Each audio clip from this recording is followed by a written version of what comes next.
बहुत समय पहले की बात है। एक बार गौतम बुद्ध अपने शिष्यों के साथ एक पर्वतीय स्थल पर ठहरे हुए थे। अपने शिष्यों के साथ गौतम बुद्ध शाम के समय भ्रमण करने के लिए निकले। गौतम बुद्ध और उनके सभी शिष्य हरियाली, पेड़ पौधे और पहाड़ों के खूबसूरत प्राकृतिक मनमोहक दृश्यों का आनंद ले रहे थे। तभी विशाल और मजबूत चट्टानों को देखकर उनके एक शिष्य, जिसका नाम आनंद था, उसके मन में उत्सुकता जागी और उसने गौतम बुद्ध से पूछा कि इन चट्टानों में तो किसी का शासन नहीं होता होगा, क्योंकि यह तो अटल, अविचल और कठोर है।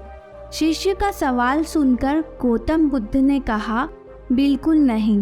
इन शक्तिशाली, अविचल और अटल चट्टानों पर भी किसी का शासन है, और वह है लोहा। लोहे के हथौड़े के प्रहार से इन चट्टानों के टुकड़े टुकड़े हो जाते हैं, इसीलिए लोहा इन चट्टानों से अधिक शक्तिशाली है। यह सुनकर शिष्य ने कहा, तब तो लोहा सर्वशक्तिशाली हुआ। फिर गौतम बुद्ध मुस्कुराते हुए बोले, नहीं, लोहा भी सर्वशक्तिमान नहीं है, क्योंकि अग्नि अपने ताप से लोहे को पिघला सकती है और इसका रूप परिवर्तित कर सकती है, इसीलिए आग लोहे से अधिक शक्तिशाली है। शिष्य गौतम बुद्ध की बातों को बहुत ही ध्यानपूर्वक सुन रहा था। फिर वह बोला, तब तो अग्नि सर्वशक्तिमान है। गौतम बुद्ध ने फिर उसे कहा, नहीं, अग्नि भी सर्वशक्तिमान नहीं है, क्योंकि अग्नि कितनी भी विकराल क्यों ना हो, जल अग्नि के ताप को शांत कर ही देता है। अग्नि की उष्णता को शीतलता में परिवर्तित कर ही देता है, और इस तरह से धधकती हुई अग्नि भी जल से शांत हो जाती है। इसीलिए जल अग्नि से ज़्यादा शक्तिशाली है।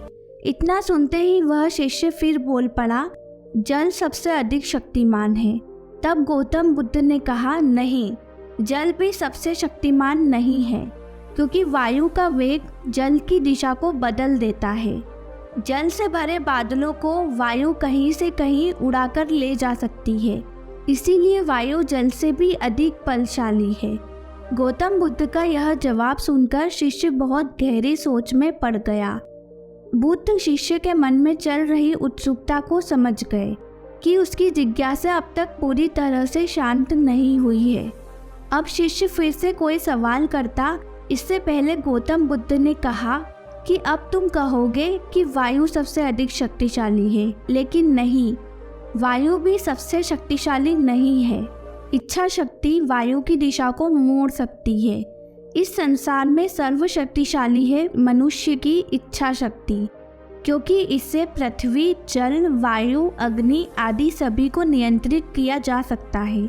इसीलिए व्यक्ति को अपने भीतर की इच्छा शक्ति और संकल्प शक्ति का विकास करने की आवश्यकता है, क्योंकि जीवन में कोई भी महत्वपूर्ण कार्य बिना इच्छा शक्ति और संकल्प शक्ति के असंभव है। इसीलिए सबसे अधिक शक्तिशाली है व्यक्ति की इच्छा शक्ति।